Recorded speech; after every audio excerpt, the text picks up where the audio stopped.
Welcome to Familypreneur, the podcast for parent entrepreneurs raising kidpreneurs.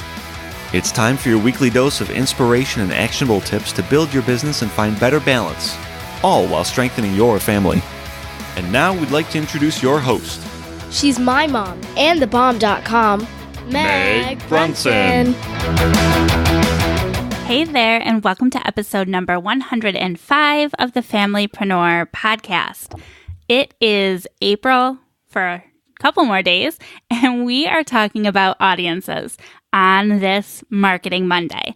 That's right. Every Monday we talk about marketing content. On Wednesday, we enjoy a midweek mastermind, during which time I interview either a parent or a child entrepreneur, and we talk about balancing all the things. Then on Friday, I bring you some Friday reflections based on whatever is going on in the life of my familypreneurs.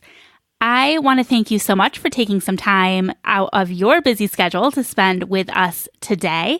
And if you're not already subscribed to the podcast, I encourage you to head over to whatever platform you are listening to this podcast on and hit the subscribe button. If you are on the Facebook page, you can also shoot us a message over Messenger. We have a bot set up that will deliver you the episodes directly through Messenger. You can sign up for the email list if you want to get some email reminders. Tons and tons of way for you to stay in the loop with what's going on here with the Familypreneur podcast. We also, of course, have our free Facebook group, which is a really great group of familypreneurs where the conversations continue after the podcast ends. You can join the group at familypreneurcommunity.com. Now let's dive into this week's content. To wrap up our month focused on Facebook ads and focused on Facebook ad audiences specifically, I want to discuss the size of the audiences you are targeting with your Facebook ads. So often I get asked, what should my Facebook ad audience size be? And there isn't really a blanket answer, so we're going to go over some of the different situations that you may encounter as a Facebook advertiser and what the size of your audience should be in each of those situations. So the first thing that we need to talk about is whether you're targeting a local audience or not. If you are targeting a local audience, we're going to touch on that topic in just a second.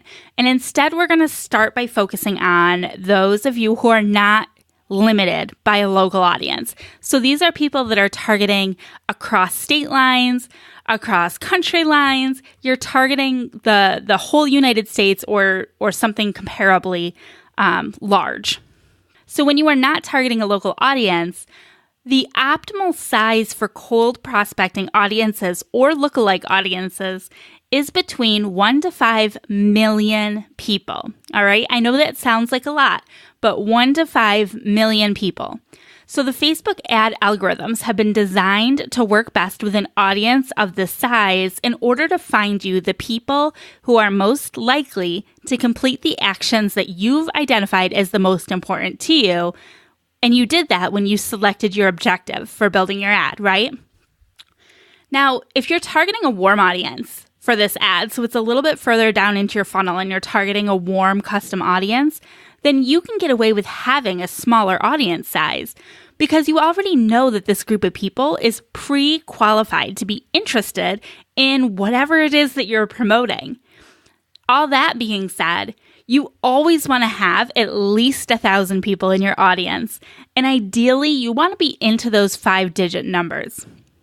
You should also keep in mind that at this time, Facebook does not tell us the audience size if you're using custom audiences to target your Facebook ad audiences. So you really need to keep that estimated size in mind based on what you know about your audience as you're building out those warm audiences. Now, size does matter, obviously.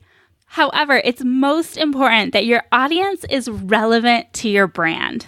So, if you're building a cold prospecting audience for a super niche product, even if you're targeting all of the United States or multiple countries, and you can't get over 1 million people because that product is so super niche down, you just need to get as close as possible to that number in order for your ads to be able to optimize effectively. Now let's talk about those local businesses. For local businesses, things are a little bit trickier because local areas will differ significantly based on the population around any given area. It's difficult to have a set number for what that audience size should be. It's for that reason that I always recommend aiming for a minimum of 250,000 people, or figuring out what 10% of your local area is and aiming for that. Now, when you're building your audiences, you're going to notice on the right-hand side of your ads manager that there's a little, I call it the audience size-o-meter. It's a little gear, a little metric that shows you how your audience measures up on a scale of specific to broad. Specific is red. There's a green area in the middle, which would seem like that's where you want to be. And then there's a yellow area on the right that is broad. I encourage you not to spend too much time worried about the audience size-o-meter. It is truly not the best judge of the strength of your audience. Instead, you need to look at the potential reach number based on the information that we discussed here, and then look at your targeting, keeping the rules in mind that we've discussed over the past few weeks. If you want to learn more about understanding cold audience prospecting and building those audiences so that they make the most sense, you can go back and listen to episode number 96 on cold audience prospecting, and that's when we talk about building those audiences out. You'll also find previous episodes that talk about building lookalike audiences and building custom audiences. So for those of you in local areas, one strategy we've had a lot of success with is leading with a video view ad.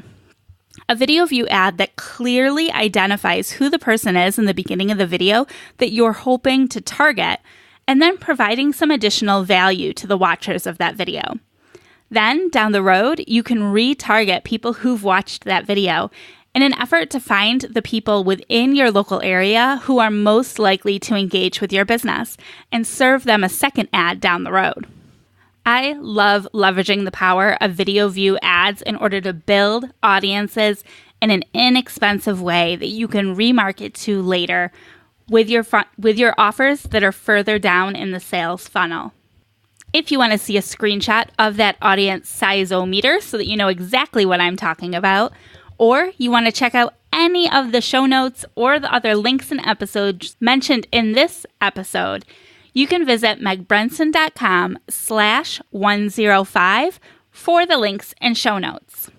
Of course, if you have any questions, feel free to head over to the Familypreneur community, get them asked in that group, and we'll get them answered for you as soon as possible.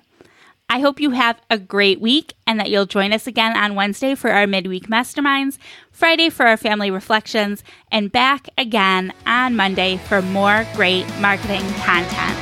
We'll talk soon. Bye. Did you know that my mom has a Facebook page, Instagram account, YouTube channel, and more? Her username is The Meg Brunson. Just about everywhere. You should go follow her.